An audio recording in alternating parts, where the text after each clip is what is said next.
Los ojos siguen las vías del tren que se pierden en la lejanía. Dos hileras plateadas brillando bajo el sol con la promesa de lo esperado, de lo incógnito, un lugar de añoranza, de nostalgia.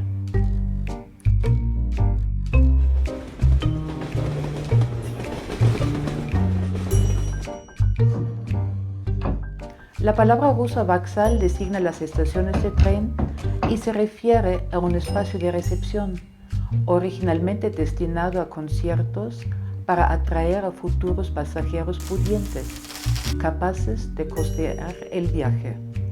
De esta intención festiva, aún hoy hay evidencia en el aspecto de las estaciones, que son espacios preciosos, a veces lujosos, siempre bien diseñados, incluso en los pueblos más pequeños. A lo largo del trayecto clásico del Transiberiano se diseminan 400 edificios donde el pasajero tiene la posibilidad de los servicios del ferrocarril.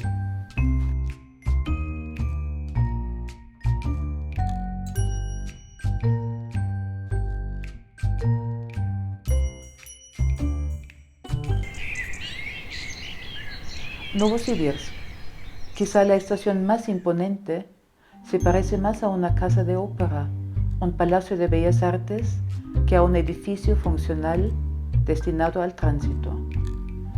Enormes arañas de cristal cuelgan de los techos altos.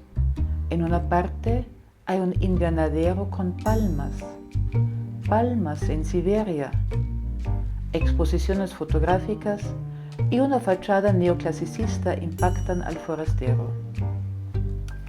Pero también las pequeñas estaciones desperdigadas en los bosques ingentes, los colosales bosques de la taiga, despliegan una pulcritud y una claridad en sus líneas, un aire que te hace sentir bienvenido. El centro de Vladivostok, no geográfico, sino simbólicamente, es la estación del tren. Es el punto último de un viaje de 9.283 kilómetros, representado en el mural del techo de la principal sala de espera, donde los futuros pasajeros están tumbados sobre las incómodas bancas. Pero ellos no miran las escenas de arriba.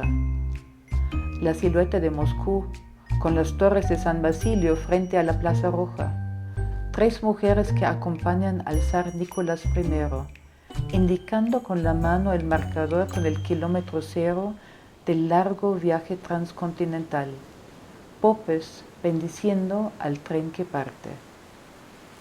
Al lado, la imagen de Vladivostok, con el marcador 9.283, ciudad industrial, ciudad marítima, ciudad que acoge con orgullo la llegada del tren que cruza todo aquel vasto territorio.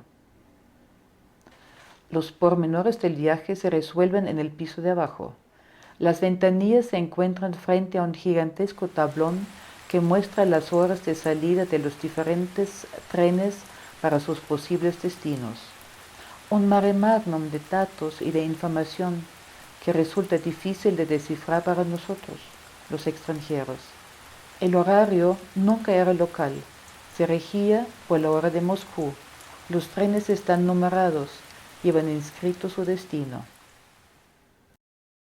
Después de varios intentos de conseguir la información pertinente, pensamos que habíamos comprendido lo que había que hacer. Salimos a los andenes y justo en este momento un tren estaba a punto de partir. La Provatnitsa se asomaba alegremente desde la puerta del convoy, y cuando éste estaba a punto de arrancar, escuchamos una marcha solemne que daba la señal de salida y significaba el inicio del largo viaje que el tren estaba a punto de emprender.